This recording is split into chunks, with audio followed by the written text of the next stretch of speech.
کہ پہلے ان کے لیے الیکشنز حرام تھے، اب حلال ہے، بٹ کمپلیٹلی ان کا کال ہے، وی ویلکم اٹ. نہیں دیکھیے، مجھے حیرانگی ہوتی ہے کہ نیشنل کانفرنس جموں کشمیر کو اپنی سلطنت سمجھتی ہے کہ یہ جو حرام حلال کا سلسلہ تو انہوں نے شروع کر دیا 1947 میں، جب مرحوم شیخ صاحب کو پہلے چیف ایڈمنسٹریٹو آفیسر بنایا گیا جموں کشمیر کا، اور پھر ہندوستان کے ساتھ جڑے تو تب حلال تھا الیکشن. جب وہ وزیر اعظم بنے تو تب حلال تھا. جب وزیر اعظم سے ان کو ہٹایا گیا تو پھر الیکشن 22 سال کے لیے حرام ہو گیا. 22 سال تک وہ رائے شماری کی بات کرتے رہے. اس کے بعد 75 میں وزیر اعظم سے وزیر اعلیٰ بن گئے، پھر الیکشن حلال ہو گیا ان کے لیے. اور اس کے بعد 87 میں جب یہاں جماعت اسلامی، اور دوسری جماعت اسلامی کوئی پہلی بار الیکشن نہیں لڑ رہی ہے، سید علی شاہ گیلانی صاحب مرحوم بہت پہلے سے الیکشن پروسیس کا حصہ تھے، مگر 87 میں حلال کو حرام کس نے بنایا ہے جماعت کے لیے الیکشن کو، یا دوسری جماعتوں کے لیے، یا مف کے لیے؟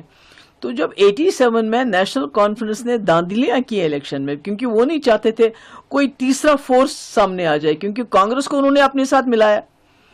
تو جب تیسرا فورس سامنے آیا مف کی شکل میں، تو انہوں نے داندلیاں کی، جس کی وجہ سے جتنی بھی اور جماعتیں پولیٹیکل پروسیس کا حصہ بننا چاہتی تھی، ان کے لیے انہوں نے الیکشن کے دروازے ہمیشہ کے لیے بند کر دیے.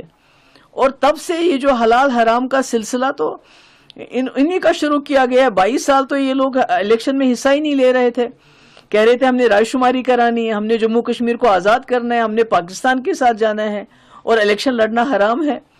تو مجھے بڑا افسوس ہے کہ اگر جماعت اسلامی الیکشن لڑنا چاہتی ہے، بہت اچھی بات ہے.